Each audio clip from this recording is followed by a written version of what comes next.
honestly her name on a page. Yeah. To be totally real with you, I obviously read the script and really identified with it, and I knew that I was not being irresponsible when I told her that I was definitely like willing and able. But when I first saw that she had championed this thing and that she came to me with, I mean, I was like immediately in. The reason I asked you first is because when I was the Vanity Fair article, you made it sound like it was you went after people trying to get them, and you said you felt a little almost like I'm bothering them or. Being pushy is hard for me. Pushy, yes. But the thing as is, a producer, you have to be a little Okay. pushy. Yes, that was one of the big lessons learned as a producer. Yes, trying to be, more forthright in what I wanted and being more pushy. What was your reaction when Kristen said yes? I mean, I was thrilled beyond Yeah. belief. I mean, she was our first choice, and I've been kind of, I don't want to say obsessed, but since Panic Room, just following her career and her choices, and it's always interesting to watch someone you admire navigate a business that you're also in, and how they do that. And I think that Kristen does it with such grace, and she also maintains her true self, which I think sometimes people can get lost in, and especially being a child actor and going through that. And I've been close to people that have gone through that, and it poses a lot of challenges, and so I'm really impressed with her. Thanks. and I know you were involved right down to the script process. You hired a friend of yours to put this together.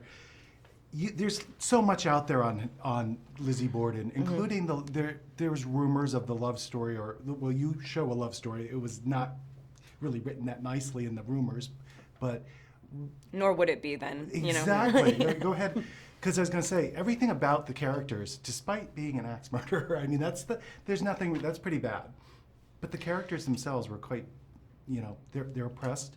They're trying to get their way in life. Yeah. They're protagonists throughout the whole movie.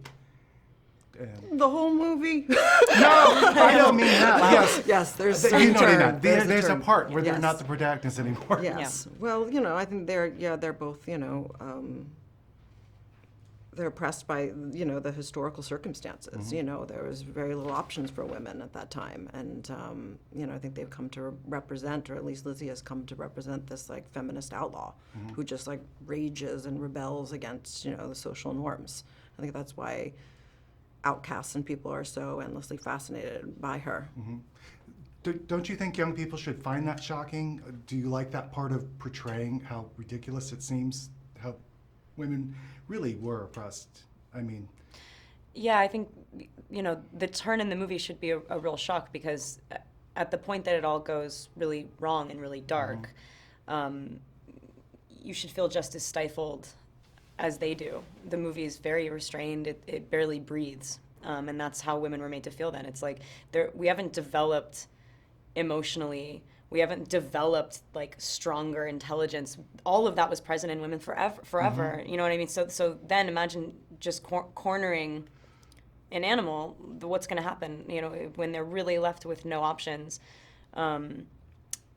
Bad things happen. So then all of a sudden you're empathizing with someone who is also capable of things that are really scary. Human beings are capable of really dark, terrible things, and when those things are brought out and shown to you, it's like when movies are mirrors, there are times when you're like, oh God, I can't imagine I would ever react in that way, but it definitely calls into question your own sort of morality and like what you would do when push came to shove. Lizzie's also like on a quest for freedom, and she invests or equates her freedom with love and what Bridget will give her. And I think often people do invest in ways that are, harmful to themselves and others. And she also thinks that as soon as she, maybe gets the money, she'll have freedom. And I think that's obviously a huge, problem in society overall. And so I think that like those two things are like very complicated issues for Lizzie, and what those represent to her and what they mean to her. And when she finally gets them, she's still just alone as ever. And